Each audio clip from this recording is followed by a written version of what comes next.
ఇప్పుడే ఒక పరీక్ష రాసి ఎట్టకేలకు ఫస్ట్ క్లాస్లో అనుకున్నటువంటి సెకండ్ క్లాస్లో పాస్ అయినటువంటి నరేంద్ర మోడీకి ఇప్పుడు మళ్ళీ మరొక ఎగ్జామ్ రాబోతుంది.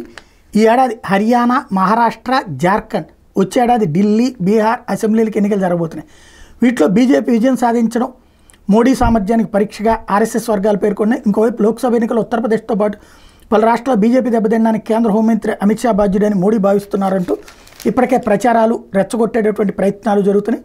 ఇక్కడ హర్యానా ఒకటి మొన్న సగం సీట్లు వచ్చినాయి. అది ఇప్పుడు అక్కడ ఏమైంది, ప్రత్యేకించి జాట్లు ఎదురు తిరుగుతున్నారు. వాళ్ళని కన్విన్స్ చేయడానికి ఓ పెద్ద సమస్య.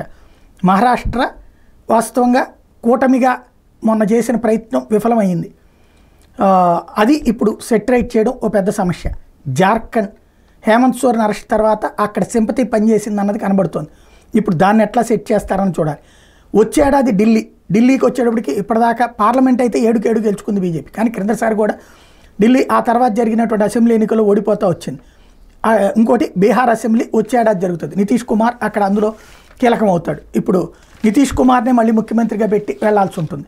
టోటల్గా ఇవన్నీ గెలుపు ఓటములు అన్నటువంటి దాన్ని ఈ కూటమి బలోపేతం అన్నటువంటి దాని మీద ఆధారపడి ఉంటుంది.